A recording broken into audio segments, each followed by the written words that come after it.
What in the world is going on, guys? There's a school district out in Texas that has sued a parent in a special education case. That is what we're talking about today. Petty or not? Hey guys, welcome back to my channel. I am Cindy, the LD Educator. And if you are new here, welcome. Please consider subscribing. If you have any questions, make sure you put them down below. Let's go ahead on and jump into this topic. So I came across a news report about a parent out in Texas who sued the school district so that her child could get tested for suspected disabilities. Not uncommon, right? Right. But what is uncommon, the school district turned around and sued her. Didn't think that was a thing, right? Well, it is very rare. It doesn't happen often, but it did happen. Let's take a look at the clip. One mother's fight for her son to receive special education services through Dallas ISD has turned into a drawn-out legal battle, with the district now suing her in federal court. She says she was simply exercising her parental right to have him evaluated for suspected disabilities, not autism, which the district insisted on. The Texas Education Agency twice sided with her, but the district is still taking her to court. Fox News' Natalie Solis live at Dallas ISD headquarters. Natalie. Well, Clarice, this mom says her story should really serve as a warning to other parents who think that they are standing up for their child. She has since moved her second grader to a private school, but she is still left to stand up to the district. It's been like a nightmare, like financially draining, and like the worst thing ever. Angela Bolton Smith, now defendant in a federal lawsuit filed by Dallas ISD. At issue, autism testing for her son Trent. Last year it was like he wanted to drop out in first grade, like as a 6-year-old. At the time, Trent was at Dealey Montessori in North Dallas, a DISD magnet school. Bolton Smith requested special needs testing for Trent and says she consented to evaluations for suspected disabilities, which did not include autism. When the district said it wanted to do additional autism testing, the DISD employee, who herself tests students for special education, drew the line and revoked consent. She says Trent had undergone prior evaluations and autism never came up. She feared an early misdiagnosis would affect him for years to come. We're talking about these kids' lives. So when you get a label, this is going to follow you. Bolton Smith appealed to the Texas Education Agency, which twice sided with her. But now, in a rare move, the district is taking the case to federal court, saying it must complete a full and individual evaluation in all areas of suspected disability before DISD can provide special education services. It's almost like because you filed a complaint, we're going to retaliate. So this whole situation feels like retaliation because I used my right to file a complaint with the state of Texas. Bolton Smith has since moved Trent to a private school, even though her other two children remain at Dealey. She says he's now in a special education program and teachers there have not reported signs of autism. Still, she's caught in a legal battle she never anticipated. It's just like no parent should have to feel like someone else gets to tell them how to raise their child or what's best for their child. Okay, so let me make sure you guys are understanding what's going on. You have a parent who suspects that her child has a disability, and she requests for the school system to test him. Now, she is within her rights, okay?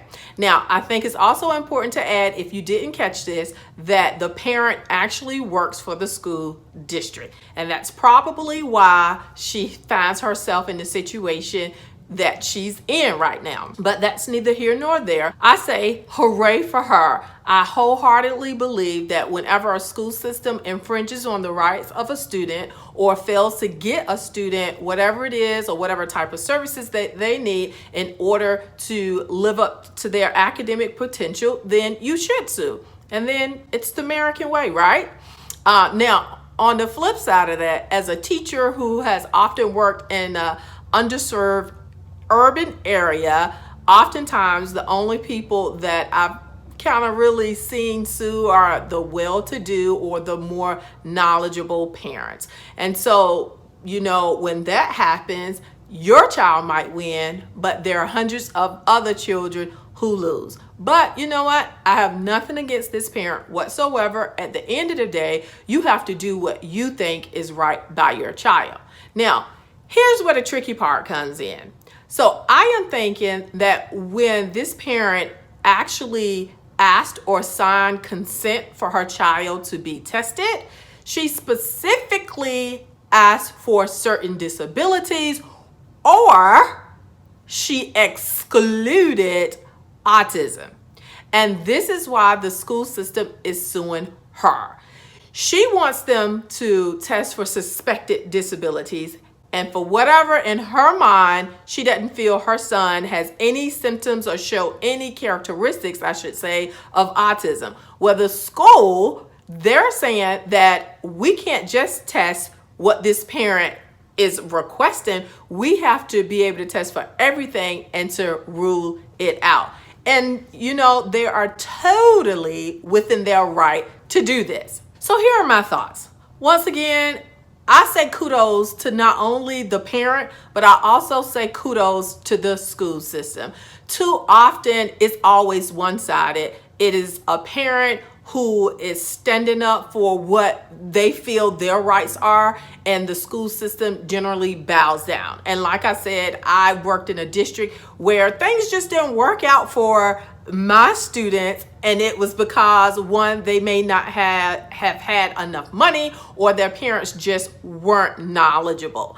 But then I've also worked or seen within the same district on the other side of town, parents suing left and right, getting their children all of these services, requesting for the school system to actually pay for their students to go to these different schools and so forth. And sometimes the school system wasn't even wrong. So I believe in this case, I'm happy to see that both parties standing up for what they believe in, because I wholeheartedly believe that when each part does what they're supposed to, or they are acting with good intentions, that it eventually will only make the system better. Like I said, I wish my parents would have stood up and fought more. And then I wish the school system that I had worked for would have stood and fought some of those parents who brought frivolous lawsuits against the school, but they bowed down to them. So this isn't the case here. So like I said, kudos for both of them. Now, to answer the question, is the school system petty or not?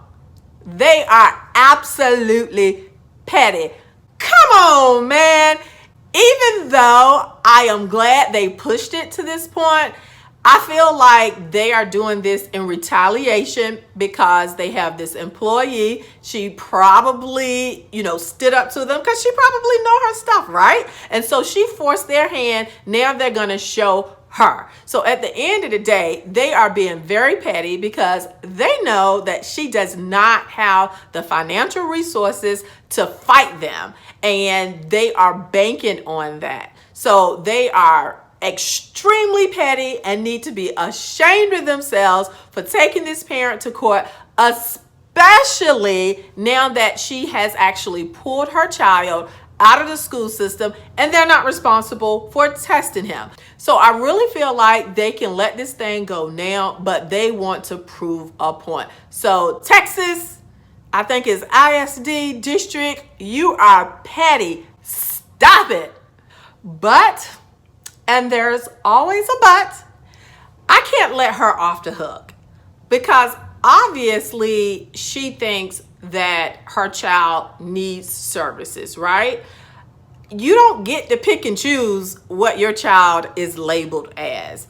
Like, you have to allow him to be tested. I mean, if that's what you want, because that's what you're asking for, you have to allow him to be tested and allow the data to lead to where the diagnosis is. Like, you can't go and say, hey, my child needs services, but he's only getting OHI or he's only getting SLD. It doesn't work like that. If it did, you probably wouldn't have anyone who has an intellectual disability.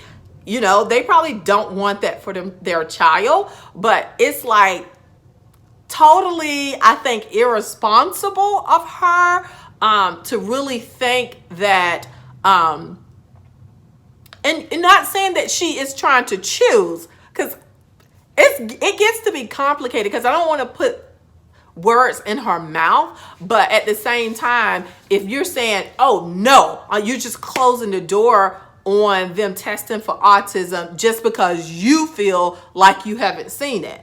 Now, once again, are they just doing it to like maybe force her hand or in retaliation? Maybe. But at the end of the day, if you're saying that you don't see characteristics of autism, then you shouldn't be afraid of testing. And that's just kind of how I see that. Although SLD or any other disability and autism isn't the same, at the end of the day, they're both labels. And speaking of someone, or speaking as someone who was labeled, I'm telling you, there still was a lot of shame in being dyslexic growing up in my small town back when.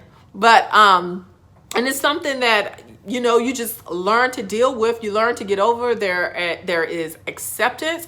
And she, as the parent, no matter what the label is, will have to go down that road of helping her child to understand that diagnosis and being able to see past it and to still know who he is. So we as a society, we as parents, especially those parents who have children who have different types of learning disabilities or other disabilities, we have to change the way we think of labels. Because at the end of the day, what type of message is she sending to parents with whose children has autism? Are you saying that your son is too good to get that label? And in addition to that, you know, if he isn't SLD or whatever suspected disability she felt he has, I don't think it's fair to that group of people who truly have that to see someone share a label or diagnosis and to really not see that person manifest the same characteristics. Like, it's confusing enough for children to carry these labels and to understand what they mean.